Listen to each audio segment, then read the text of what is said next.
শ্রীকৃষ্ণ কংসের নিমন্ত্রণে বৃন্দাবন থেকে মথুরায় গেলেন। সে কথা আপনাদের সকলের মনে আছে। কংস অক্রূরকে পাঠিয়েছিল কৃষ্ণকে, বলরামকে নিয়ে আসার জন্য। কংস জানত যে কৃষ্ণের হাতে তার মৃত্যু হবে, তাই সে ভেবেছিল সে যদি কৃষ্ণকে মেরে ফেলতে পারে তাহলে তার মৃত্যু হবে না। এটি হচ্ছে আসুরিক মনোভাবের প্রকাশ। অসুরেরা নিজেদের পদটাকে অক্ষুণ্ণ রাখার জন্য তারা ভগবানকে মেরে ফেলতে চায়, কিন্তু ভগবানকে কেউ কি মারতে পারে? অসুরেরা সেটা বোঝে না, যেহেতু তারা ভগবানকে মানে না। যেহেতু ভগবান যখন আসেন তখন অসুরেরা ভগবানকে একজন সাধারণ মানুষ বলে মনে করে ভগবানকে তারা হত্যা করতে চায়।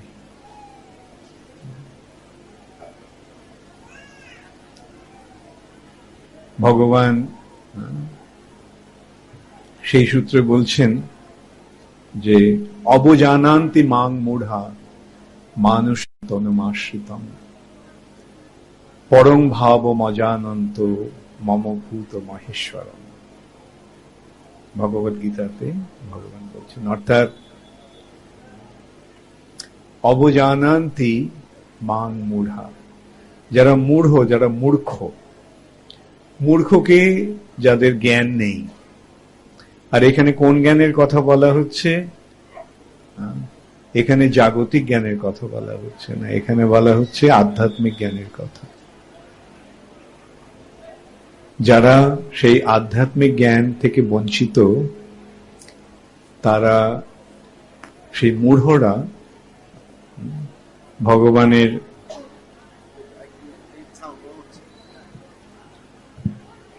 হরে কৃষ্ণ। আপনারা সকলে শুনতে পাচ্ছেন? আচ্ছা, এটা তোমার ইকোটা কমিয়ে দাও, ইকো দিও না।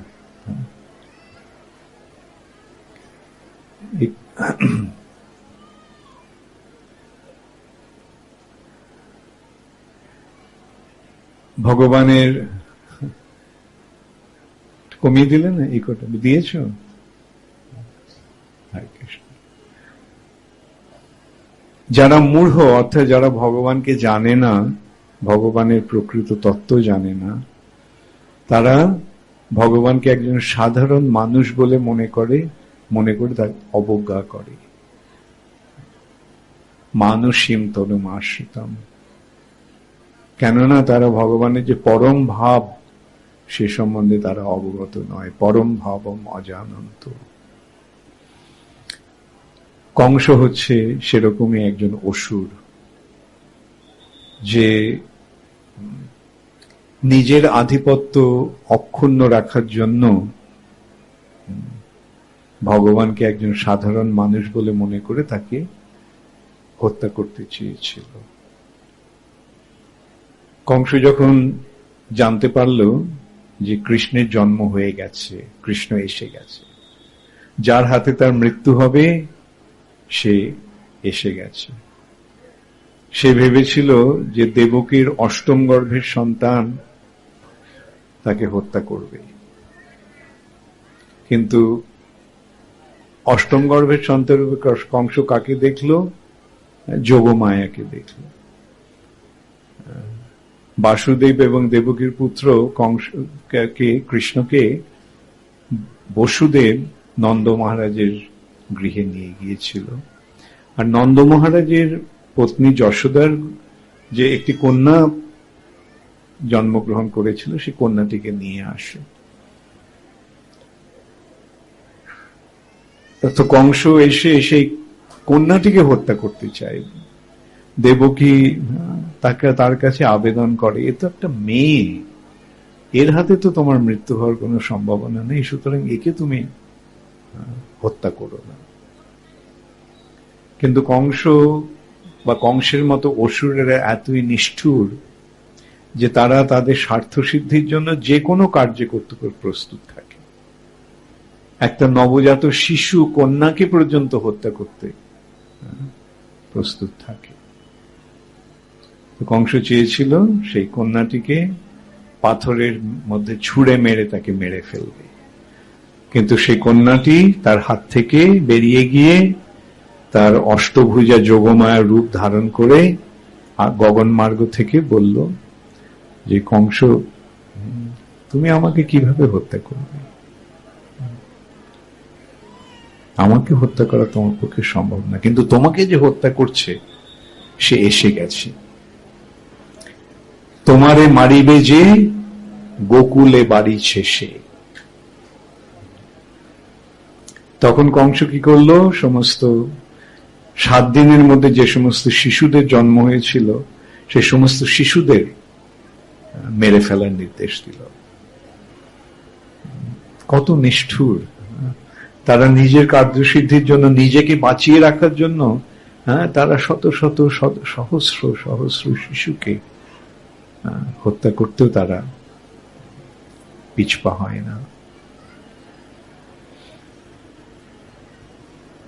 কিন্তু যখন পুতনা যখন কৃষ্ণকে মারতে গেল, তখন কি হলো? পুতনার প্রাণনাশ হয়ে গেল। পুতনা এসেছিল 7 দিনের শিশু কৃষ্ণকে বিষ খাইয়ে মেরে ফেলার জন্য। তার স্তনে বিষ মাখিয়ে এসে সে একটা অপূর্ব সুন্দরী রূপ ধারণ করে কৃষ্ণকে কোলে নিয়ে তার স্তন দান করেছিল। কৃষ্ণ সেই স্তন গ্রহণ করেছিল এবং কৃষ্ণ সেই বিষটিকে গ্রহণ করেছিলেন। কিন্তু কোন বিষ কি কৃষ্ণকে মারতে পারে? কিন্তু সেই যে কৃষ্ণ যে পুতনার স্তন গ্রহণ করলো, তার ফলে সে বিষ গ্রহণের সঙ্গে সঙ্গে সে পুতনার প্রাণবায়ুটাকেও শুষে নিয়েছিল। এইভাবে পুতনার মৃত্যু হয়। তখন কংস বুঝতে পারে যে হ্যাঁ, এইটি হচ্ছে সেই দেবকীর অষ্টম গর্ভের সন্তান। এবং তখন সেই কৃষ্ণকে মারার জন্য কংস একের পর এক তার অসুরদের সহকারীদের পাঠাতে শুরু করে।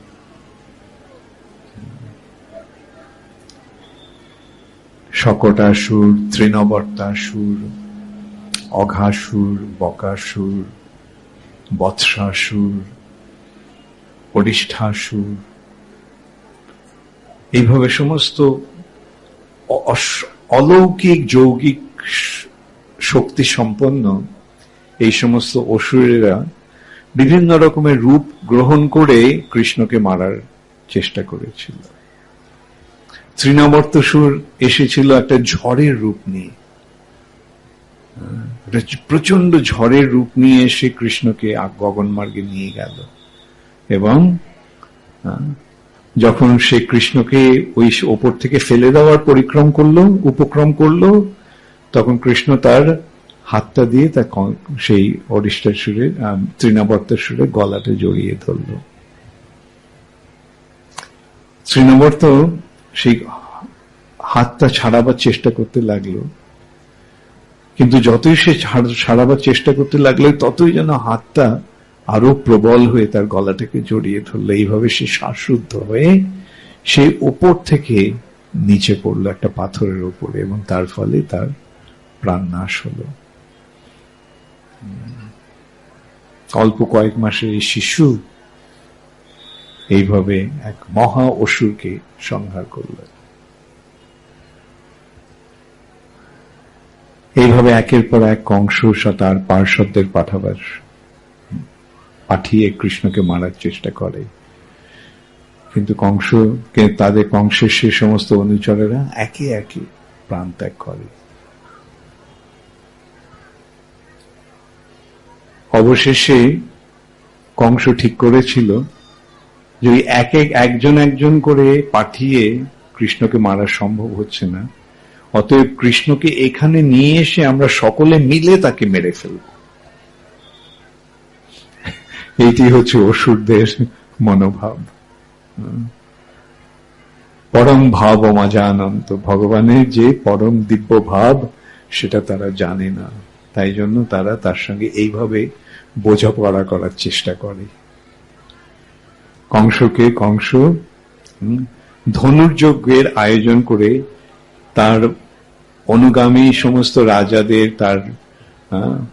তার পক্ষাবলম্বী সমস্ত রাজাদের ডেকে আনে মথুরায়, এবং ঠিক করা হয়েছিল চানুর এবং মুষ্টিকের সঙ্গে যুদ্ধ করিয়ে মল্লযুদ্ধের মাধ্যমে সকলের সামনে কৃষ্ণ বলরামকে হত্যা করা হবে। কংস কেবল চানুর এবং মুষ্টিক নয়, তার চান্দ্রাজা আর 3 ভাই শল, তোষল আদি সকলকে মেরে ফেলল। অবশেষে কৃষ্ণ কংসের যে মঞ্চে বসেছিল সেখানে লাফ দিয়ে উঠে কংসের সামনে গিয়ে দাঁড়ায়। কংস তখন ঢাল তরোয়াল বার করে তার সঙ্গে বোঝা করার চেষ্টা করে। কংস একদিক দিয়ে মহাবীর ছিল, কিন্তু কৃষ্ণের কাছে সে নগণ্য। সে যত বড়ই বীর হোক না কেন, ভগবানের কাছে সে অত্যন্ত তুচ্ছ। সে ঢাল তরোয়াল নিয়ে আক্রমণ করেছে, আর কৃষ্ণ খালি হাতে দাঁড়িয়ে আছে। সেই সমস্ত আক্রমণ অতিক্রম করে কৃষ্ণ কি করল? কংসের গালে একটা চড় মারল। সেই একটা চড় খেয়ে কংসের কেবল মাথায় ঘুরতে লাগলো না, তার পাগড়ি মুকুট সব ছড়িয়ে গেল। তখন কৃষ্ণ কংসের চুল ধরে সে মঞ্চ থেকে লাফ দিয়ে যেখানে মল্লযুদ্ধের যে স্থান সেখানে এসে কংসকে সংহার করে সকলের সামনে।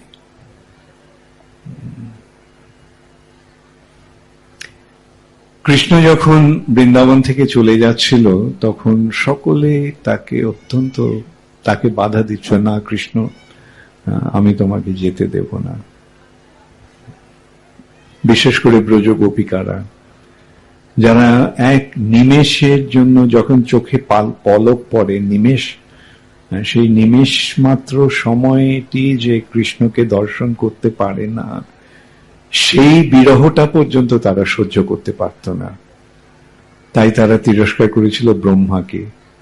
কি এমনটা একটা শরীর তৈরি করেছে যেই শরীরে চোখে পলক পড়ে, আর সেই পলক পড়ার জন্য সেই সময় আমরা কৃষ্ণকে দেখতে পাই না। যারা এইভাবে কৃষ্ণের বিরহ এক পলকের জন্য, এক নিমেষের জন্য সহ্য করতে পারত না, তারা কৃষ্ণ চলে যাচ্ছে মথুরায়, সেই যে মনে করেছিল একদিনের জন্য কৃষ্ণ যাবে, কিন্তু সেটিও তারা সহ্য করতে পারছিল না, কৃষ্ণকে যেতে দেবে না। অক্রূর রথে কৃষ্ণ উঠে বসেছে।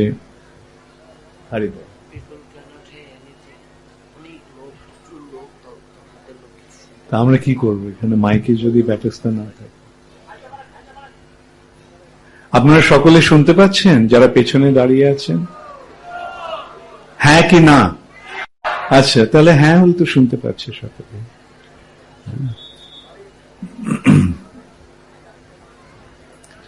কংস, ব্রজ গোপিকারা এই যে অক্রূরকে পাঠিয়েছিল, সেই জন্য তারা কৃষ্ণকে বাধা দিল যেতে।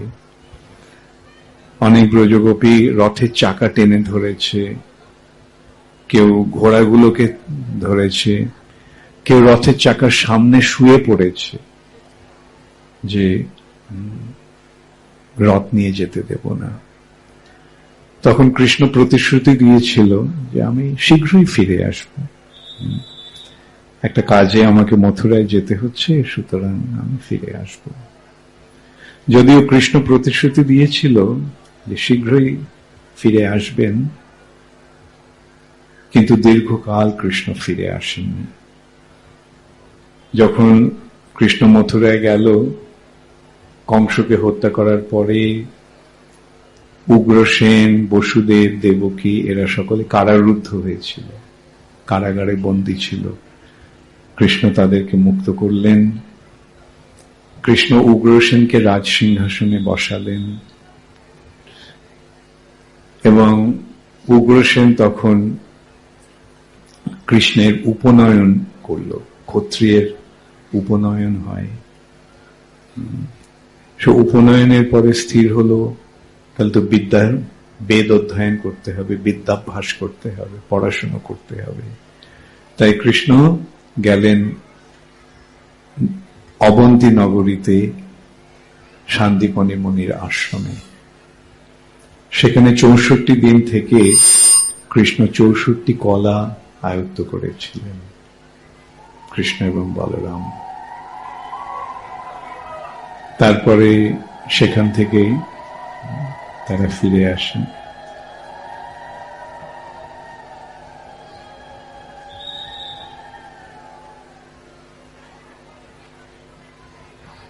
কৃষ্ণ অবন্তী থেকে যখন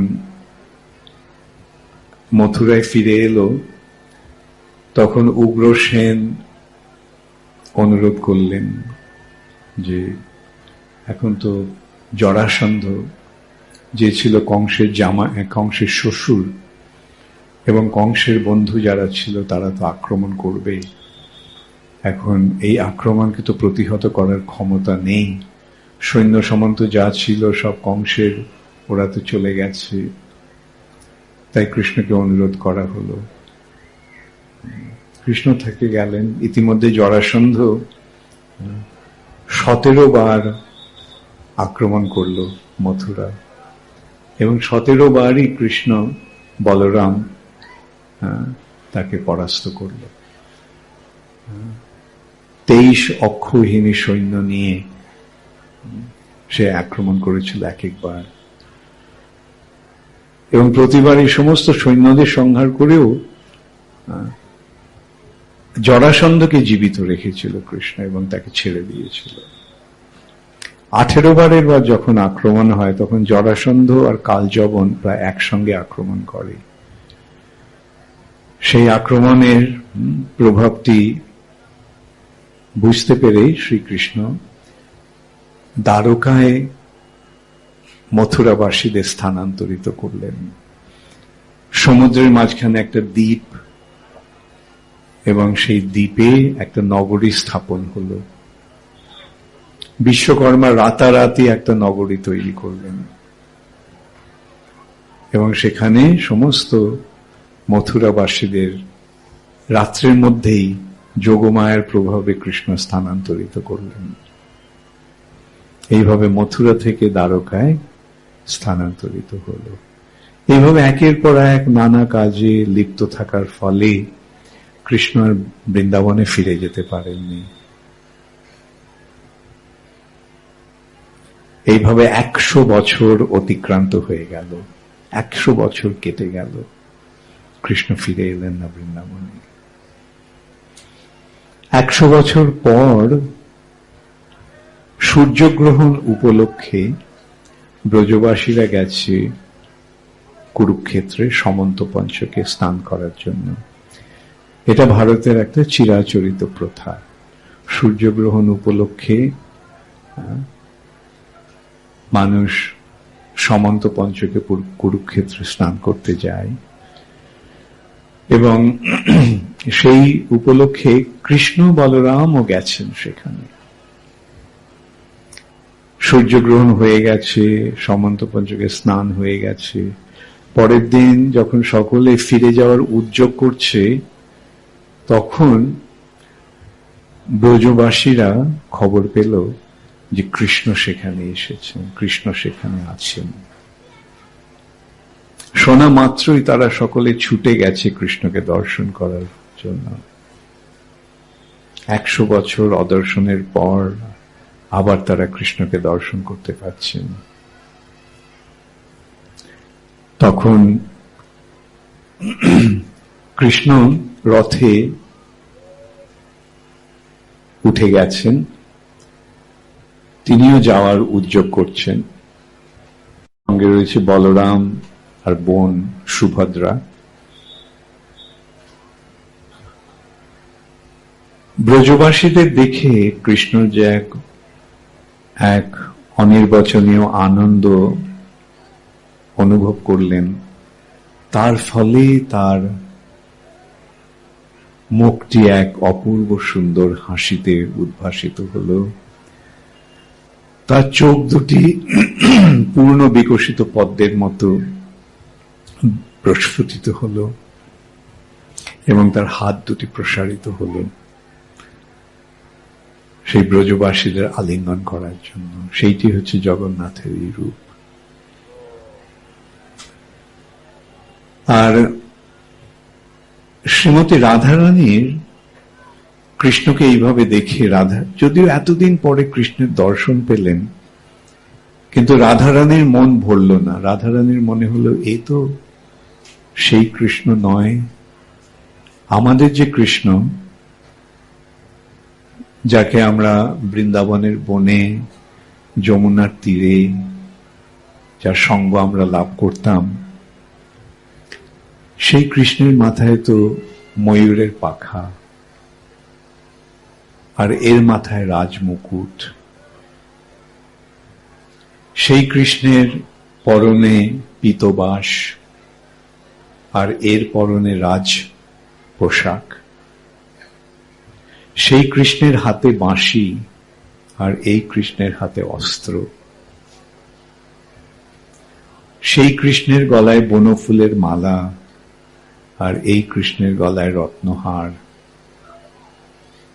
আর এছাড়া এই যে পরিবেশ, এখানে কত কোলাহল, সৈনিকদের অস্ত্রের সংস্পর্শ, অস্ত্রের আওয়াজ উঠছে, ঝনঝন শব্দ উঠছে, হাতিদের, ঘোড়াদের রেশারব হচ্ছে, কত লোক, এত কোলাহল।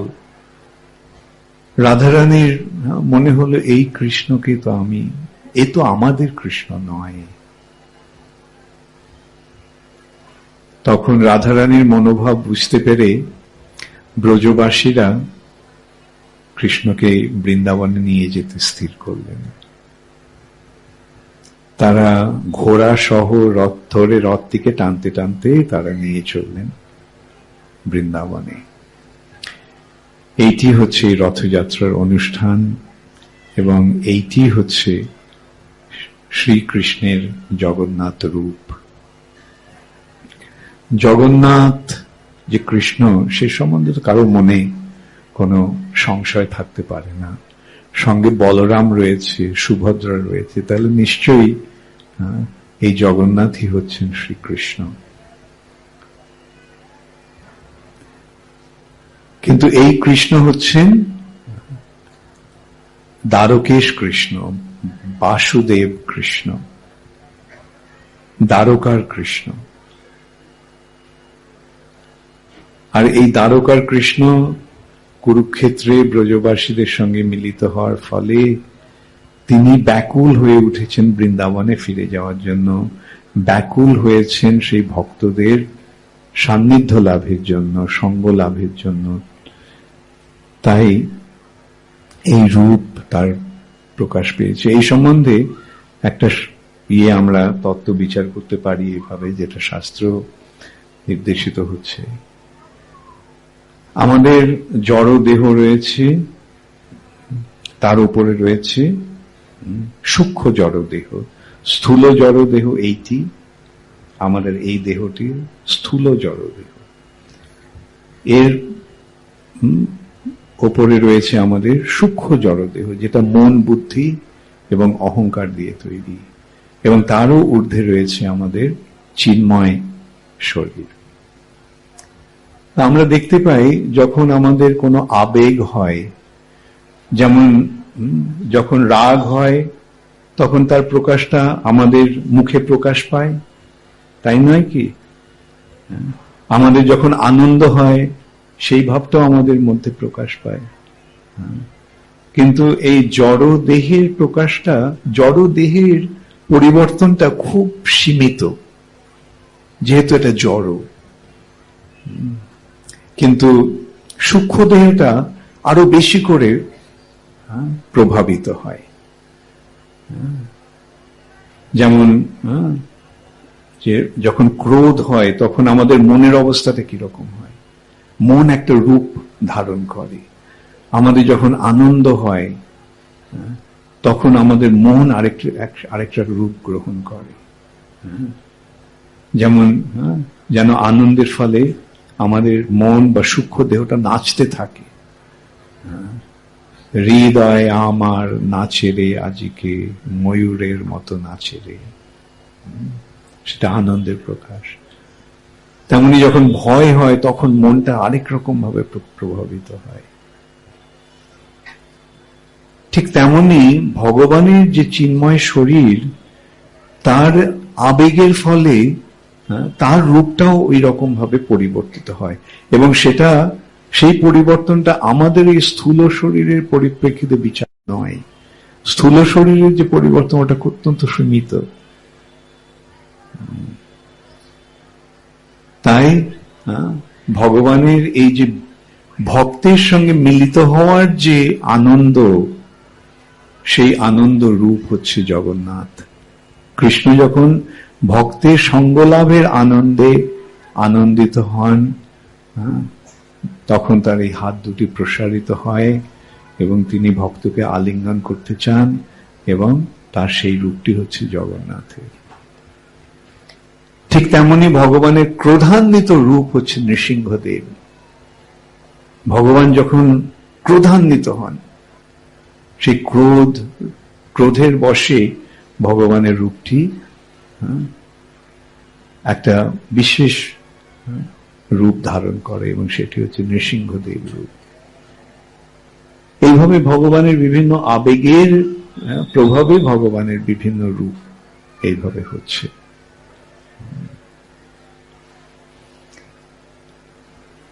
কৃষ্ণকে তারা নিয়ে গেলেন বৃন্দাবনে। এদিকে কৃষ্ণের ফিরে আসার কথা সূর্যগ্রহণের পরে, কিন্তু কৃষ্ণ ফিরে এলো না। 3 দিন অতিক্রান্ত হয়ে গেল, কৃষ্ণ ফিরে এলো না। যখন এই কারণটা কেন কৃষ্ণ ফিরল না, কি হলো, সেটা যখন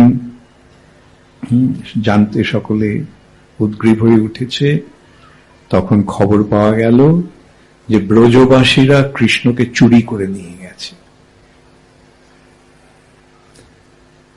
কুরুক্ষেত্রে সূর্যগ্রহণের পরে কৃষ্ণ ফিরে আসছিল, কিন্তু ব্রজবাসীরা কৃষ্ণকে চুরি করে নিয়ে চলে গেছে। সঙ্গে বলরামকেও চুরি করেছে এবং সুভদ্রাকেও চুরি করেছে। এমনি সাধারণ চুরির কথা তো, চুরিটাই তো একটা মস্ত বড় অপরাধ। আর যদি মানুষ চুরি হয়, তাহলে সেটা কিরকম অপরাধ। আর এটা আবার কিরকম চুরি, রাজকুমারকে চুরি করে নিয়ে গেছে, একটা অত্যন্ত গর্হিত অপরাধ। যেমন ধরো ছেলে ধরা হয় না, ছেলে ধরা, যারা বাচ্চা ছেলেদের চুরি করে নিয়ে যায়, এখন তারা ধরা পড়লে তাদের কিরকম দণ্ড দেওয়া হয়, কেন এটা একটা মস্ত বড় অপরাধ। আর এখানে রাজকুমারকে চুরি করে নিয়ে গেছে। রুক্মিণী দেবী অত্যন্ত ক্রোধান্বিত হয়ে ঠিক করলেন এদেরকে দণ্ড দিতে হবে। তাই তিনি সৈন্য সামন্ত নিয়ে এসে বৃন্দাবনকে ঘেরাও করলেন। ব্রজবাসীদের বন্দী করা হলো, দণ্ড দেওয়া হবে। এখন দণ্ড দেওয়ার আগে তো বিচার করতে হবে, বিচার না করে তো দণ্ড দেওয়া যায় না। সেই যে বিচার হলো, সেই বিচারে রুক্মিণী দেবীর পক্ষ অবলম্বন করে ওকালতি করলেন নারদ মুনি, আর ব্রজবাসীদের পক্ষ নিয়ে ওকালতি করলেন ললিতা দেবী। এবং সেই বিচারে কি প্রমাণিত হলো? সেই বিচারে প্রমাণিত হলো না, কৃষ্ণকে চুরি করা হয়নি, কৃষ্ণ নিজেই আসতে চেয়েছিলেন। তাই কৃষ্ণের মনোবাঞ্ছা পূর্ণ করার জন্য কৃষ্ণকে তারা সহযোগিতা করেছে।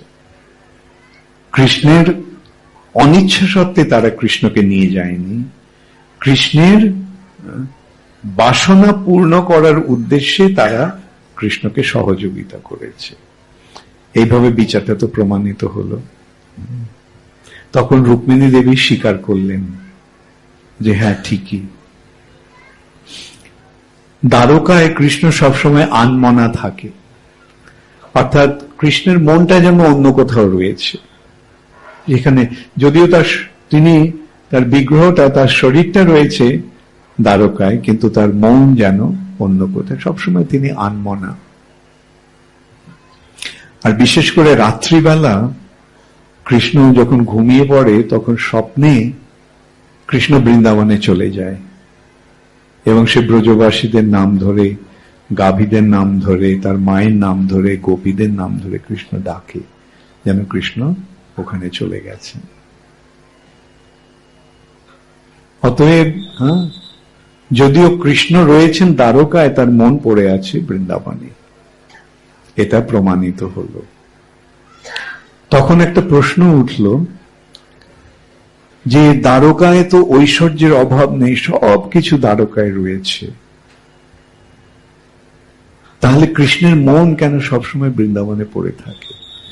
বৃন্দাবনে কি আছে যেই জন্য কৃষ্ণ এইভাবে বৃন্দাবনের জন্য সবসময় ব্যাকুল থাকেন?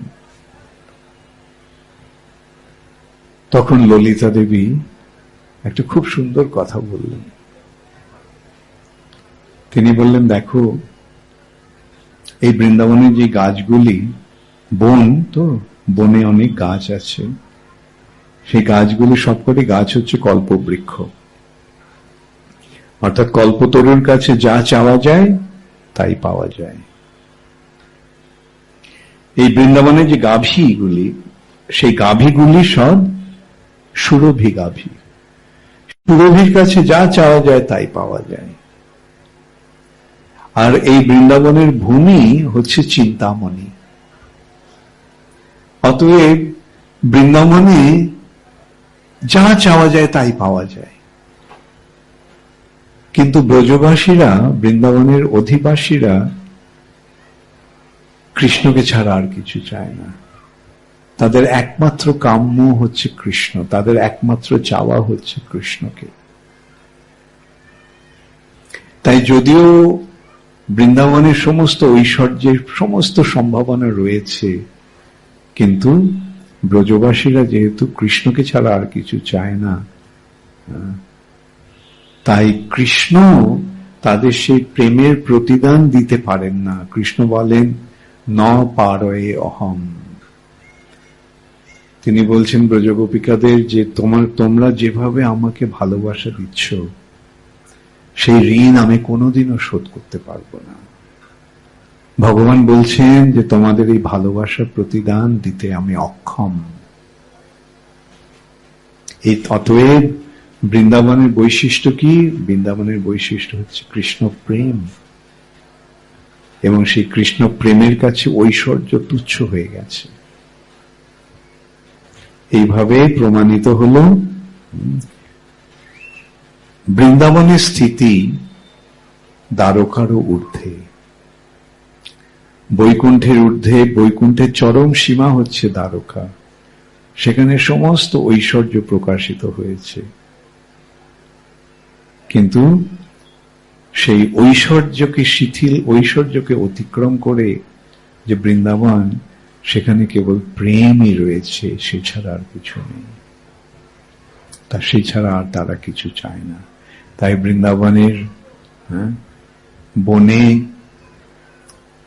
শ্রীকৃষ্ণ গাভী চড়াচ্ছেন, আর সেই গাভী চড়াবার ছলে তিনি ব্রজবাসীদের সঙ্গে তার প্রেমের আদান প্রদান করছেন। এবং এইভাবে বৃন্দাবনে শ্রীকৃষ্ণের যে লীলা, সেটি উপভোগ করার জন্য কৃষ্ণ সর্বদা লালায়িত। এইভাবে হেরা পঞ্চমীর দিন যে লীলা বিলাস হয়েছিল, তার মাধ্যমে বৃন্দাবনের বৈশিষ্ট্য আমরা জানতে পারি। এছাড়া আমাদের শাস্ত্র গ্রন্থের মাধ্যমে, শিল প্রভুপাদের গ্রন্থাবলীর মাধ্যমে, গোস্বামীদের গ্রন্থাবলীর মাধ্যমে এই সমস্ত তথ্য অত্যন্ত সুন্দরভাবে প্রকাশিত হয়েছে।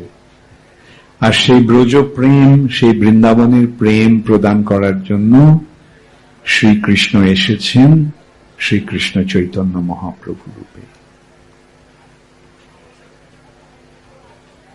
বৃন্দাবনের বৈশিষ্ট্য, বৃন্দাবনের যে বিশেষ স্থিতি এবং বৃন্দাবনের শ্রীকৃষ্ণের যে লীলা, তার যে এক বিশেষ বৈশিষ্ট্য রয়েছে, সেটা সাধারণত জানা যায় না, বোঝা যায় না। কৃষ্ণ যদিও ব্রজলীলা বিলাস করলেন দাপর যুগের শেষে, কিন্তু এই ব্রজলীলার মাহাত্ম্য কেউই বুঝতে পারেনি। সাধারণত লোকেরা মনে করেছিল যে এই ব্রজলীলা হচ্ছে কৃষ্ণের ভৌম লীলার একটা প্রকাশ। এই জড়জগতে এসে কৃষ্ণ এই লীলাটি প্রকাশ করেছেন। প্রকৃতপক্ষে বৈকুণ্ঠে এই বা চিৎ জগতে এই লীলা নেই। এবং অনেকে এই নিয়ে সমালোচনাও করেছেন যে কেন কৃষ্ণ এইরকম আচরণ করলো, পরস্ত্রীদের সঙ্গে নৃত্য করছে, লীলা বিলাস করছে, এটা তো অন্যায় আচরণ। এইভাবে সাধারণ মানুষ শ্রীকৃষ্ণের বৃন্দাবন লীলার মাহাত্ম্য হৃদয়ঙ্গম করতে পারেনি। তাই সেই বৃন্দাবন লীলার বৈশিষ্ট্য প্রকাশ করার জন্য কৃষ্ণ এসেছেন শ্রীকৃষ্ণ চৈতন্য মহাপ্রভু রূপে। ভগবান এসেছেন ভক্ত রূপে, এবং ভক্ত রূপে এসে তিনি বৃন্দাবনের মাধুর্য, বৃন্দাবনের বৈশিষ্ট্য, বৃন্দাবনের পরম উৎকর্ষতা তিনি এইভাবে প্রকাশ করেছেন।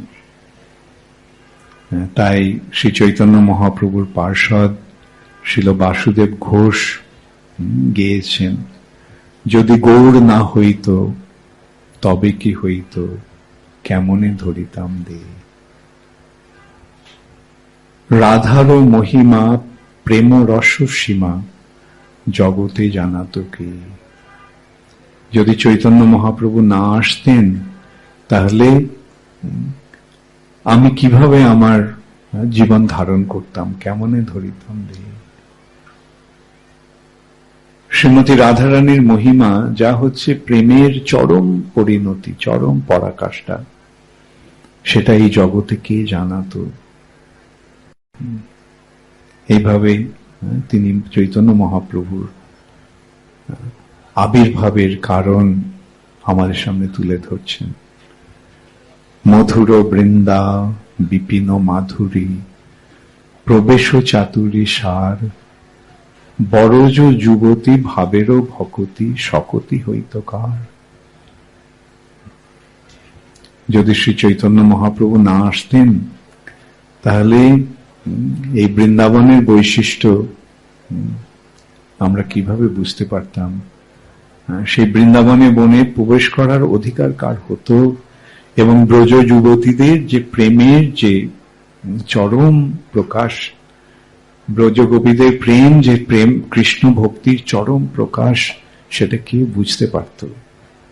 মধুর বৃন্দা বিপিন মাধুরী প্রবেশ চাতুরী সার, বরজ যুবতী ভাবেরও ভকতি সকতি হইত কার।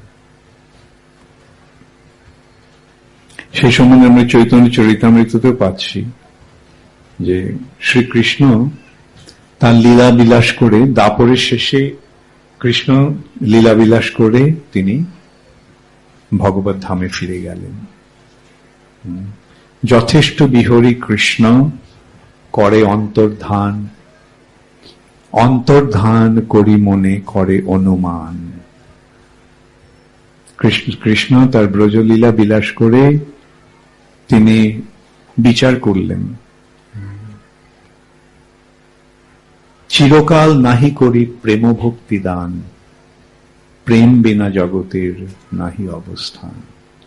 আমি চিরকাল প্রেম ভক্তি দান করি না, কেন এই যে ব্রজলীলা যা হচ্ছে শ্রীকৃষ্ণের প্রেম ভক্তির প্রকাশ, ব্রজ প্রেম প্রকাশ, সেটা ব্রহ্মার একদিনে শ্রীকৃষ্ণ একবার প্রকাশ করেন। যদিও শ্রীকৃষ্ণ ভগবত গীতায় বলছেন সম্ভবামি যুগে যুগে, কিন্তু প্রতি যুগে এই যে শ্রীকৃষ্ণ যিনি হচ্ছেন স্বয়ং ভগবান প্রকাশরূপী অবতার, কিন্তু এই যে সমস্ত অবতারের অবতারই যে কৃষ্ণ, অর্থাৎ সেই কৃষ্ণ হচ্ছেন বৃন্দাবনের ব্রজেন্দ্র নন্দন কৃষ্ণ, নন্দ মহারাজের পুত্র কৃষ্ণ। সেই কৃষ্ণ যিনি হচ্ছেন স্বয়ং ভগবান, তিনি ব্রহ্মার একদিনে একবার আসেন। আর ব্রহ্মার একদিনে স্থিতিষ্কাল কতটি? সহস্র যুগ পর্যন্তম, 1000 চতুর্যুগে ব্রহ্মার একদিন। সত্য, ত্রেতা, দাপর, কলি, এই 4টি যুগ একত্রিত হলে সেটিকে বলা হয়েছে চতুর্যুগ বা দিব্য যুগ।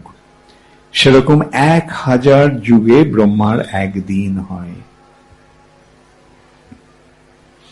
এবং সে ব্রহ্মার একদিনে এই স্বয়ং ভগবান শ্রীকৃষ্ণ, যিনি অবতার নন, যিনি হচ্ছেন সমস্ত অবতারের অবতারই, সেই কৃষ্ণ একবার আসেন। কখন আসেন? ব্রহ্মার একদিনে 14 জন মনুর আবির্ভাব হয়, এবং এই 14 জন এই মনুদের স্থিতিষ্কাল হচ্ছে 71 চতুর্যুগ। 1000কে 14 দিয়ে ভাগ করলে কত হয়? প্রায় 71। সে 71 চতুর্যুগে এক একজন মনুর স্থিতিষ্কাল। আর সেই 14 জন মনুর মধ্যে 7ম মনু হচ্ছেন বৈবস্বত মনু।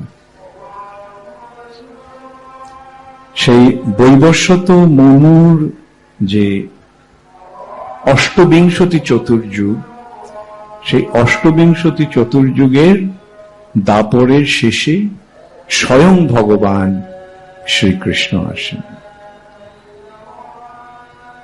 এই স্বয়ং ভগবান শ্রীকৃষ্ণ এসে তার ব্রজলীলা বিলাস করেন।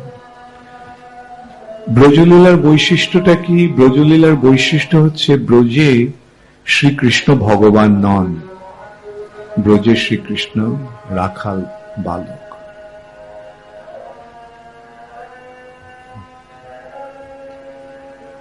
তা হয়ে যাক, আমি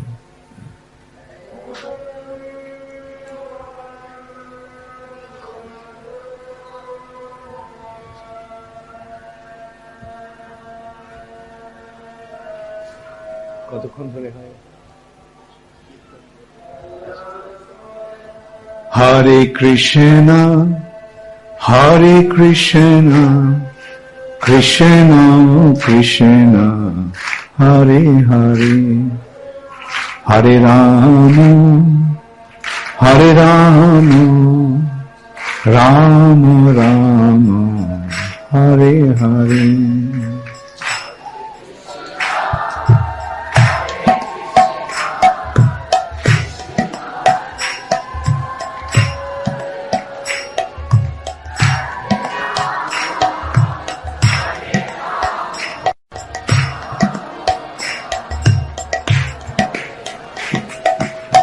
Hare Krishna, Hare Krishna, Krishna Krishna, Hare Hare, Hare Rama, Hare Rama, Rama Rama, Hare Hare.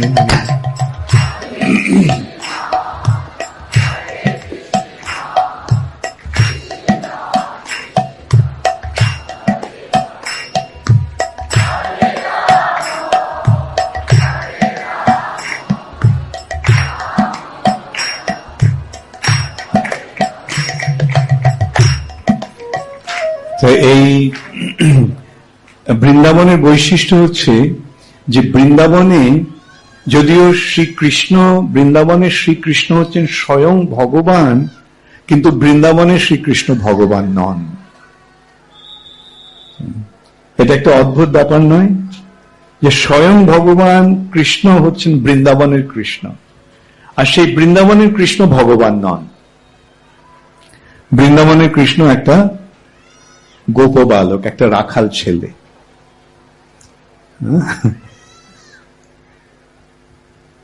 এখন সেই জন্যই বৃন্দাবনের কৃষ্ণকে চেনা মুশকিল হয়ে যায়, কেননা তার আচরণটা মানুষের মতো, একটা ভগবানের মতো নয়, একটা সাধারণ গ্রাম্য বালকের মতো।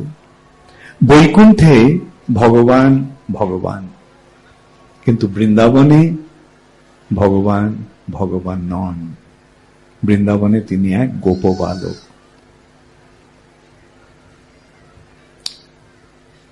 এবং সেটা কেন, সেটাও যদি আমরা বিচার করতে যাই, আমরা গভীরে যাব এই আলোচনার।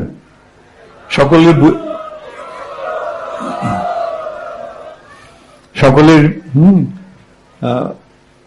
যদি ভালো লাগে আমি একটু আরো গভীরে যাব।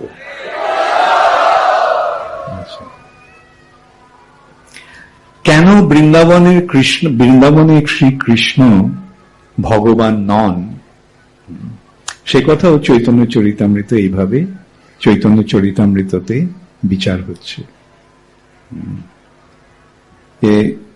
চিরকাল নাহি করি প্রেম ভক্তি দান, প্রেম বিনা জগতের নাহি অবস্থান। বৃন্দাবনের যে কৃষ্ণ, তিনি প্রেম পরায়ণ, তিনি প্রেমের জন্য তার ব্যাকুলতা। ভগবান কি চান? ভগবান ভক্তের ভালোবাসা চান। এখন ভালোবাসার যে সম্পর্ক, সেই সম্পর্ক গভীর থেকে গভীরতর হয়। যেমন সম্পর্ক 5 রকমের সম্পর্ক রয়েছে। একটা হচ্ছে শান্ত রস। সে শান্ত রসে জানে, ভগবানকে জানি, কিন্তু ভগবানের সঙ্গে সেরকম কোনো সম্পর্ক স্থাপন হয়নি। তার ঊর্ধ্বে হচ্ছে দাস্য রস, যে প্রভু ভৃত্যের মধ্যে যে সম্পর্ক, এবং তারও ঊর্ধ্বে হচ্ছে সখ্য রস, বন্ধুদের মধ্যে যে সম্পর্ক। তারও ঊর্ধ্বে হচ্ছে বাৎসল্য রস, পিতামাতার সঙ্গে পুত্রের যে সম্পর্ক। এবং তারও ঊর্ধ্বে হচ্ছে শৃঙ্গার রস, বা প্রেমিক প্রেমিকার মধ্যে যে সম্পর্ক। এটা আমরা সাধারণভাবে দেখতে পাই। যেমন আপনাদের অনেক প্রতিবেশী আছে যাদের আপনারা জানেন, ওরা থাকে ওখানে, আপনারা দেখেন সে অফিসে যায়, ফিরে আসে, ইত্যাদি ইত্যাদি, কিন্তু কোনো লেনদেন নেই, সম্পর্কের কোনো আদান প্রদান নেই, হয় না? এই সম্পর্কটা কিরকম? এই সম্পর্কটা হচ্ছে শান্ত রসের সম্পর্ক। আচ্ছা, তার সঙ্গে যে সম্পর্ক, তার থেকে আরো গভীর সম্পর্ক হচ্ছে আপনার বাড়ির যে ভৃত্য, তার সঙ্গে যে সম্পর্কটা। আচ্ছা, আপনার ভৃত্যের সঙ্গে আপনার যে সম্পর্ক, তার থেকেও গভীর হচ্ছে আপনার বন্ধুদের সঙ্গে আপনার যে সম্পর্ক। আপনার বন্ধুদের সঙ্গে যে আপনার সম্পর্ক, তার থেকেও গভীর হচ্ছে আপনার মা বাবার সঙ্গে যে সম্পর্ক।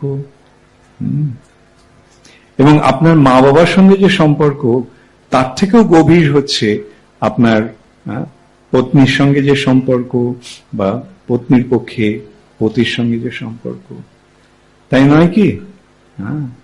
এইভাবে সম্পর্ক, 5টি সম্পর্ক রয়েছে, শান্ত, দাস্য, সখ্য, বাৎসল্য এবং মধুর। এবং এগুলি ক্রমশ গভীর থেকে গভীরতর হয়ে চরমে আসছে মধুর রসের যে সম্পর্ক, স্ত্রী পুরুষের মধ্যে যে সম্পর্ক। কিন্তু বৈকুণ্ঠে যে ভগবানের সঙ্গে যে সম্পর্ক ভক্তদের, সেটা কেবল শান্তরস এবং দাস্যরস। কেননা সেখানে ভগবান হচ্ছেন ভগবান, এবং ভগবানের পরিপ্রেক্ষিতে সকলেই তার দাসী।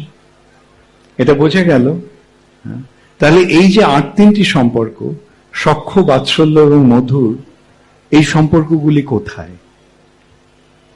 আমরা বলতে পারি এই সম্পর্কগুলি এই জড়জগতেই কেবল হয়, ভগবানের সঙ্গে এই সম্পর্ক সম্ভব নয়। স্বাভাবিক। কিন্তু মূল কথা হচ্ছে, এই জড়জগৎটা যদি সেই চিৎ জগতের প্রতিবিম্ব হয়, চিৎ জগতের প্রতিফলন হয়, তাহলে প্রতিবিম্বতে যে যা কিছু রয়েছে তা নিশ্চয়ই বাস্তব বস্তুতে রয়েছে, তাই না? ওখানে যদি না থাকে তাহলে ওটা এখানে আসবে কি করে? এটাও বোঝা গেল। হ্যাঁ, একটা গাছের ছায়া পড়েছে, সেই গাছের ছায়াতে আমরা দেখছি যে সবুজ পাতা, লাল ফুল, হলুদ ফল। এখন ছায়াতে যদি আমরা সবুজ পাতা ইত্যাদি দেখি, তাহলে আমাদের বুঝতে হবে যে মূল গাছটাতে সেটা রয়েছে বলেই ছায়াতে দেখা যাচ্ছে। তাহলে এই জড়জগৎটা যদি চিৎ জগতের প্রতিবিম্ব হয়, তাহলে এই জগতে যা আছে তা ওই জগতেও রয়েছে। এটা মেনে নিলেন আপনারা? স্বীকার করছেন? কে কে স্বীকার করছেন? হাত তুলুন, বলেন হরে কৃষ্ণা হরে কৃষ্ণা কৃষ্ণা কৃষ্ণা হরে হরে হরে রাম হরে রাম রাম রাম হরে হরে। তাহলে এই যে 3টি সম্পর্ক, এই 3টি সম্পর্ক রয়েছে বৃন্দাবনে, সেখানেই কেবল এই 3টি সম্পর্ক পাওয়া যাচ্ছে, দাস্য, সখ্য, বাৎসল্য এবং মধুর। বৈকুণ্ঠে প্রাধান্য হচ্ছে দাস্য, একলে ঈশ্বর কৃষ্ণ আর সব ভৃত্য, তিনি হচ্ছেন পরম প্রভু এবং সকলেই তার অনুগত দাস। এখন এই যে সখ্যের সম্পর্ক, বন্ধুত্বের যে সম্পর্ক, বন্ধুত্বের সম্পর্কটা কি হয়? সমানে সমানে হয়, নয় কি? সমানে সমানে বন্ধুর সম্পর্ক হয়। তাহলে কে ভগবানের সমান হতে পারবে? কারোর পক্ষে ভগবানের সমান হওয়া সম্ভব? তাহলে বন্ধুত্বের সম্পর্কটা সম্ভব নয় ভগবানের সঙ্গে। আচ্ছা, বন্ধুত্বের সম্পর্কটা অন্তত সমান সমানে হচ্ছে, কিন্তু বাৎসল্য, পিতা পুত্রের যে সম্পর্ক, সেটাতে কি পিতা বড় হয়ে গেছে, ভক্ত বড় হয়ে গেছে, ভগবান ছোট হয়ে গেছে? কারোর পক্ষে কি ভগবানের থেকে বড় হওয়া সম্ভব? না। আর মধুর রসের যে সম্পর্ক, যে একটা যুবক এবং যুবতীর মধ্যে যে প্রেমের সম্পর্ক, সেই সম্পর্ক ভগবানের সঙ্গে কি করে সম্ভব? এখন ভগবানের সঙ্গে এই সম্পর্কগুলি সম্ভব নয়, তাই আমাদের ভক্তের পক্ষে ভগবানের সমান হওয়া সম্ভব নয়, ভক্তের পক্ষে ভগবানের থেকে বড় হওয়া সম্ভব নয়, ভক্তের পক্ষে ভগবানের সঙ্গে ভগবানের প্রেমিক রূপে ভগবানকে পাওয়া সম্ভব নয়। কিন্তু ভগবান যদি চান তাহলে তিনি সকলের ভক্তের সমান হতে পারেন না? ভগবান যদি চান তাহলে তিনি ভক্ত থেকে ছোট হয়ে যেতে পারেন, তাই না? কিন্তু মুশকিলটা এই হয়ে গেছে যে ভক্ত যদি বুঝতে পারে যে ইনি ভগবান, তাহলে কি সমান সমানের মতো আচরণ করতে পারবে না। যদি বুঝতে পারে ইনি হচ্ছেন ভগবান, তাহলে কি তার থেকে বড় হওয়ার মতো আচরণ করতে পারবেন না। তাই বৃন্দাবন হচ্ছে এমন একটা জায়গা যেখানে যোগমায়ার প্রভাবে ভক্তরা ভুলে গেছে যে ভগবান ভগবান। যোগমায়ার প্রভাবে তারা কৃষ্ণকে ভগবান রূপে দেখছেন না, তারা একজন রাখাল বালক রূপে দেখছেন। এই ভক্তদের সঙ্গে এই যে 3টি নিবিড় প্রেমের সম্পর্ক, এই সম্পর্ক স্থাপনের জন্য ভগবান বৃন্দাবনে ভগবান নন, সেখানে তিনি একটি গোপবালক। এইটি হচ্ছে বৃন্দাবনের মাধুর্য। এবং সেই তত্ত্বটি আমাদের জানিয়ে দেওয়ার জন্য শ্রীকৃষ্ণ এসেছেন শ্রীকৃষ্ণ চৈতন্য মহাপ্রভু রূপে। আমি আরো গভীরে যাব।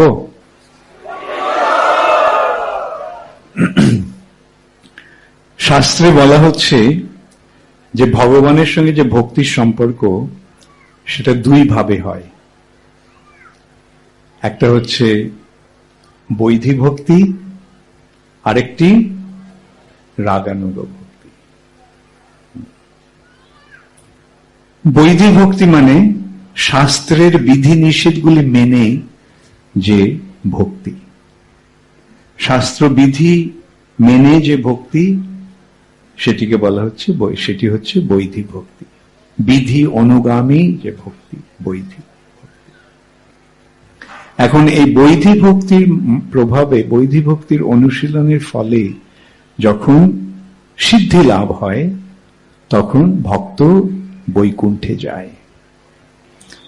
বৈধি ভক্তির পরিণতি হচ্ছে বৈকুণ্ঠ। কিন্তু তাহলে দেখা যাচ্ছে যে বৈধি ভক্তির অনুশীলনের ফলে আমরা বৈকুণ্ঠে যাব, কিন্তু বৈকুণ্ঠের ঊর্ধ্বে যে বৃন্দাবন, সেখানে তো বৈকুণ্ঠ থেকে যাওয়া যায় না। কেন বৈকুণ্ঠে গেলে আমরা সেখানে আমাদের স্বরূপ পেয়ে যাচ্ছি, আমাদের নিত্য স্বরূপ আমরা পেয়ে যাচ্ছি, আর সেই স্বরূপে পরিবর্তন হবে না। তাহলে সেই সূত্রে বৈকুণ্ঠের যে স্বরূপ সিদ্ধি, সেই স্বরূপ সিদ্ধির মাধ্যমে বা স্বরূপ সিদ্ধির পরে এর পরিবর্তনের কোনো উপায় নেই। অতএব বৈকুণ্ঠের বৈধি ভক্তির মাধ্যমে বৃন্দাবনে প্রবেশের সম্ভাবনা নেই। এটা বোঝা গেল? তাহলে বৃন্দাবনে প্রবেশ কিভাবে সম্ভব? আপনারা কে কে জানেন বৃন্দাবনে প্রবেশ কি করে সম্ভব? বৃন্দাবনে প্রবেশের উপায় হচ্ছে রাগানুগ ভক্তি। রাগানুগ ভক্তি। কিন্তু শাস্ত্রে বলা হচ্ছে যে শ্রুতি স্মৃতি পুরাণাদি পঞ্চরাত্র বিধিং বিনা ঐকান্তিকী হরের ভক্তির উৎপাতৈব কল্পতে। শ্রুতি স্মৃতি পুরাণ আদি শাস্ত্রের মাধ্যমে, শাস্ত্রে যে নির্দেশগুলি দেওয়া হয়েছে, সেই নির্দেশগুলি অনুসরণ না করে যদি ভক্তির অনুশীলন হয়, সেই ভক্তি যতই ঐকান্তিক হোক না কেন, তা কেবল উৎপাতের সৃষ্টি করবে। তার মানে কি বলা হচ্ছে? যে বৈধি ভক্তিরই অনুশীলন করতে হবে। ভক্তির অনুশীলন শাস্ত্র বিধির অনুশীলনের মাধ্যমে করতে হবে। তাহলে একদিকে বলা হচ্ছে যে বৈধি ভক্তির অনুশীলনের মাধ্যমেই ভক্তির আচরণ করতে হবে, ভক্তির অনুষ্ঠান করতে হবে, আর এই বৈধি ভক্তির মাধ্যমে আমরা বৈকুণ্ঠে যেতে পারি। তাহলে বৃন্দাবনে আমরা কিভাবে যাব? একদিকে বলা হচ্ছে যে বৈধি ভক্তি আচরণ করতে হবে, আর রাগানুগ ভক্তির আচরণ না হলে, অনুশীলন না হলে বৃন্দাবনে যাওয়া সম্ভব নয়। এটা একটা মুশকিলে পড়ে গেল না? আচ্ছা, এখন আমরা বিচার করে দেখি রাগানুগ ভক্তিটার অর্থ কি। রাগানুগ ভক্তির অর্থটা কি সেটা আপনারা কে কে জানেন? হাত তুলুন। আচ্ছা, যাই হোক, আমি বিশ্লেষণ করছি। রাগ মানে কি? রাগ আপনারা জানেন, অনুরাগ। অনুরাগ, এই শব্দটা তো আপনারা পেয়েছেন। তাহলে এই রাগ শব্দটার অর্থ হচ্ছে প্রেম, ভালোবাসা। আর বৃন্দাবনের যারা ভক্ত, যেহেতু তাদের কৃষ্ণের প্রতি কেবল প্রেমই রয়েছে। মনে আছে ললিতা দেবী কি বোঝালেন? যে বৃন্দাবনের ভক্তদের কাছে কেবল কৃষ্ণ প্রেমই রয়েছে, এছাড়া আর তারা আর কিছু চান না। তাহলে এই যে ব্রজগোপীদের যে ভাব বা ব্রজবাসীদের যে ভাব, সেই ভাবটিকে বলা হচ্ছে রাগাত্মিকা ভক্তি। রাগ আত্মিকা, রাগই, প্রেমই তাদের একমাত্র ভিত্তি তাদের আচরণের। এখন এই রাগাত্মিকা ভক্তদের যখন অনুসরণ করা হয়, সেই ভক্তিকে বলা হয় রাগ অনুগ ভক্তি, রাগানুগা ভক্তি। ব্রজবাসীদের অনুসরণ করে যে ভক্তি, সেইটি হচ্ছে রাগানুগ ভক্তি, এবং সেই ভক্তির অনুশীলনের মাধ্যমে কেবল বৃন্দাবনে প্রবেশ করা যায়। আচ্ছা, এই সম্বন্ধে একটা দৃষ্টান্ত আমি এখানে দেব। লক্ষ্মী দেবী নারায়ণকে বললেন যে আমি তোমার ব্রজলীলার কথা শুনেছি, সেখানে আমি প্রবেশ করতে চাই, আমি তোমার ব্রজলীলায় প্রবেশ করতে চাই। নারায়ণ বললেন, তাহলে তুমি কোন ব্রজ গোপীর আনুগত্যে তোমাকে ব্রজে প্রবেশ করতে হবে। মানে কোন কৃষ্ণের যে ব্রজের যে ভক্ত, তাদের অনুগামী হয়ে ব্রজে প্রবেশ করা সম্ভব হবে। লক্ষ্মী বলল, আমি লক্ষ্মী, আমি অন্য কারো অনুগামী কি করে হব? আমি অন্য কারোর কাছে আমার মাথা কিভাবে নত করব? নারায়ণ বললেন, তাহলে বৃন্দাবনে প্রবেশের কথাও ভুলে যাও। লক্ষ্মী দেবীর অভিমান হলো, তিনি কঠোর তপস্যা শুরু করলেন। সেই তপস্যার ফলে কৃষ্ণ এলেন। জিজ্ঞাসা করলেন, লক্ষ্মী কেন তুমি এই কঠোর তপস্যা করছো? লক্ষ্মী দেবী সব খুলে বললেন। তখন কৃষ্ণ কি করলেন? কৃষ্ণ লক্ষ্মী দেবীকে তার বক্ষে ধারণ করলেন। এইভাবে লক্ষ্মী দেবীর ব্রজে প্রবেশ সম্ভব হল। এবং সেই যে লক্ষ্মী দেবীকে যে তিনি বক্ষে ধারণ করলেন, সেইটি হচ্ছে শ্রীবৎস। কৃষ্ণের বক্ষে লক্ষ্মী দেবী যে বিরাজ করছেন, সেই শ্রীবৎস রূপে লক্ষ্মী দেবী কৃষ্ণের বক্ষে বিরাজ করছেন। তাহলে এখানে আমরা কি বুঝতে পারছি? লক্ষ্মী দেবীকে পর্যন্ত বৃন্দাবনে প্রবেশ করতে হলে ব্রজবাসীর অনুগত হয়ে সেখানে প্রবেশ সম্ভব। তাহলে কি বোঝা গেল? বৃন্দাবনে প্রবেশ করতে হলে ব্রজবাসীর অনুগত হয়ে, অর্থাৎ রাগাত্মিকা যে ভক্ত, সেই রাগাত্মিকা ভক্তের অনুগামী হয়ে যে রাগানুগা ভক্তি, সেই ভক্তির প্রভাবে ব্রজে প্রবেশ করা সম্ভব। এখন কৃষ্ণের কি বিচার হলো আপনাদের মনে আছে? কৃষ্ণ ভাবলেন, যথেষ্ট বিহরি কৃষ্ণ করে অন্তর্ধান, অন্তর্ধান করি মনে করে অনুমান, চিরকাল নাহি করি প্রেম ভক্তি দান। আমি প্রেম ভক্তি দান করি না, কিন্তু এখন যে আমি ব্রজলীলা প্রকাশ করলাম, তাহলে ব্রজলীলার বৈশিষ্ট্য কি থাকবে? এই ব্রজলীলাতে যদি প্রবেশ, অর্থাৎ বৃন্দাবনে যদি প্রবেশ সম্ভব না হয়, তাহলে কেন আমি ব্রজলীলা বিলাস করলাম? এখন কিভাবে সেই ব্রজে প্রবেশের পথ তাকে সুগম করা যায়, সেই জন্য কৃষ্ণ এলেন শ্রীকৃষ্ণ চৈতন্য মহাপ্রভু রূপে। আচ্ছা, এখানে একটা বিচার আমাদের করতে হবে, যে শাস্ত্রে বলছে যে বৈধি ভক্তির অনুশীলন করতে হবে, আর মহাপ্রভুর হচ্ছে, কৃষ্ণের উদ্দেশ্য হচ্ছে যে ব্রজে নিয়ে যাওয়া, কিভাবে ব্রজে নিয়ে যাওয়া যায়। তাই শ্রীকৃষ্ণ কি করলেন? শ্রীকৃষ্ণ রাধারানীর ভাব এবং রাধারানীর কান্তি অবলম্বন করে এলেন কি রূপে? শ্রীকৃষ্ণ চৈতন্য মহাপ্রভু রূপে। এটা আপনাদের নিশ্চয়ই জানা আছে সকলে। শ্রীকৃষ্ণ চৈতন্য মহাপ্রভু কে? শ্রীকৃষ্ণ চৈতন্য মহাপ্রভু কে? আপনারা কে কে জানেন? শ্রীকৃষ্ণ চৈতন্য মহাপ্রভু কি কৃষ্ণ কেবল? না।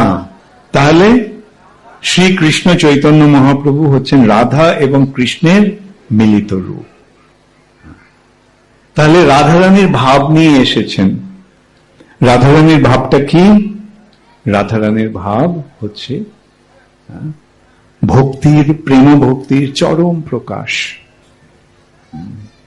মহাভাব স্বরূপিণী রাধা ঠাকুরানী। শ্রীমতী রাধা রানী হচ্ছেন মহাভাবের স্বরূপ প্রকাশ, মহাভাবের মূর্তিমতী। কৃষ্ণ ভক্তির যে চরম পরিণতি, তার মূর্তিমতী প্রকাশ হচ্ছেন শ্রীমতী রাধা রানী। এখন কৃষ্ণ এসেছেন এই রাধা রানীর ভাব নিয়ে, তাই তিনি ভক্তরূপে ভগবান এসেছেন। ভগবান এসেছেন ভক্তরূপে, ভগবান এসেছেন রাধা রানীর রূপে, রাধা রানীর ভক্তিভাব অবলম্বন করে। আচ্ছা, এখন আমরা যদি বিচার করি রাগানুগা ভক্তি মানে কি? রাগাত্মিকা ভক্তের অনুগামিকা হওয়া। আচ্ছা, আমরা যখন শ্রী চৈতন্য মহাপ্রভুর অনুগমন করছি, আমরা কার অনুগমন করছি? কার অনুগামী হচ্ছি? রাধা রানীর অনুগামী হচ্ছি। তাহলে সমস্ত ভক্তের মধ্যে শ্রেষ্ঠ ভক্ত কে? রাধা রানী। এই যে রাগাত্মিকা ভক্তদের শ্রেষ্ঠ হচ্ছেন শ্রীমতী রাধা রানী।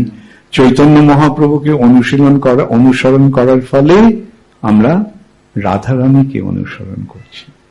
তাহলে এখানে দেখা যাচ্ছে কি, যে বৈধি ভক্তির মাধ্যমে আমরা চৈতন্য মহাপ্রভুর প্রতি ভক্তি পরায়ণ হচ্ছি, আর সেই বৈধি ভক্তি কালক্রমে রাগানুগ ভক্তিতে পরিণত হচ্ছে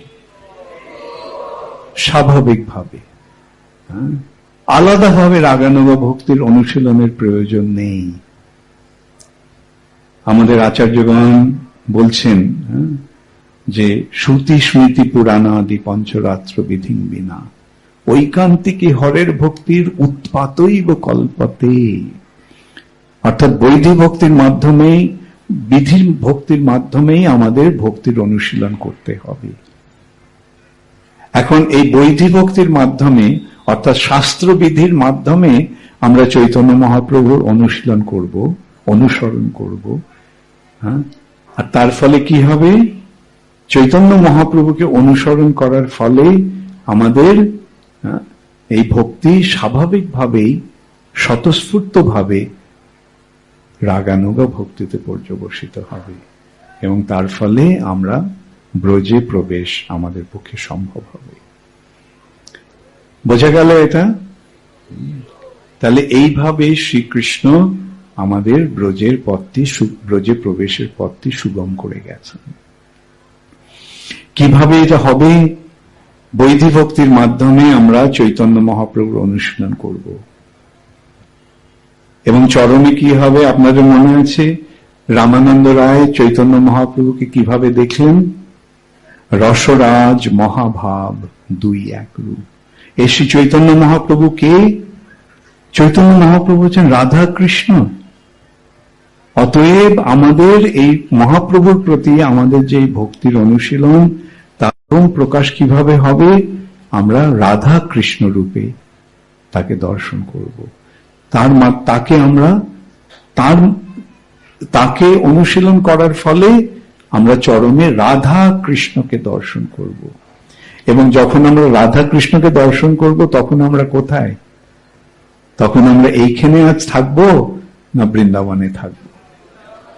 তো এইভাবে মহাপ্রভুর অনুগমন করার ফলে আমরা অনায়াসে তার কৃপায় বৃন্দাবনে প্রবেশ সম্ভব হবে। এখন শাস্ত্রবিধির মাধ্যমে মহাপ্রভুর সেবা কিভাবে সম্ভব? কিভাবে মহাপ্রভুর প্রতি আমরা ভক্তিপরায়ণ হব? যজ্ঞই সংকীর্তন প্রায়ই যজন্তি হি সুমেধসঃ। শাস্ত্রে কি বলা হচ্ছে? কৃষ্ণ এসেছেন কৃষ্ণ বর্ণম তিশা কৃষ্ণম সঙ্গপাঙ্গাস্ত্র পার্ষদম। শ্রীকৃষ্ণ এসেছেন তার অকৃষ্ণ রূপ ধারণ করে। কৃষ্ণের রংটা ঘন শ্যাম, আর এই রংটি হচ্ছে স্বর্ণের মতো,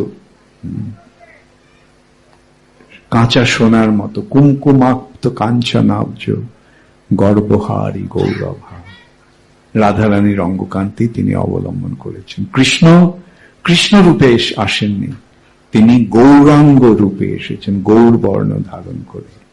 কিভাবে এসেছেন? তার সাঙ্গ, উপাঙ্গ, অস্ত্র এবং পার্শ্বদ সহ।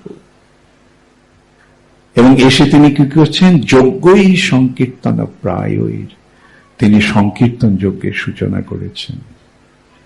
এবং যজন্তিহি সুমেধসঃ, যারা সুমেধা সম্পন্ন, যারা প্রকৃত বুদ্ধিমান, তারা এই সংকীর্তন যজ্ঞে করে কৃষ্ণ আরাধন। তাহলে মহাপ্রভুর আরাধনা আমরা কিভাবে করব? সংকীর্তনের মাধ্যমে, সংকীর্তন যজ্ঞের মাধ্যমে। এবং এই সংকীর্তন যজ্ঞই হচ্ছে কলিযুগের যুগ ধর্ম। হরের নাম, হরের নাম, হরের নামৈব কেবলম, কলৌ নাস্তে বা নাস্তে বা নাস্তে বা গতিরন্যথা। কলিযুগের ধর্ম হরিনাম সংকীর্তন, যজ্ঞই সংকীর্তন প্রায়ৈর যজন্তি হি সুমেধসঃ।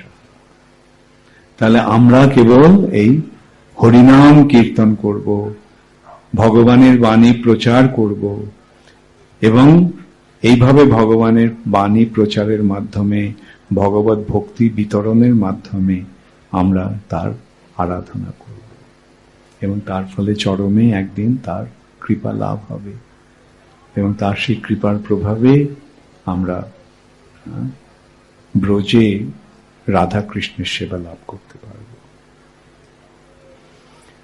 হরে কৃষ্ণ, গৌর প্রেমানন্দে, হরে হরে।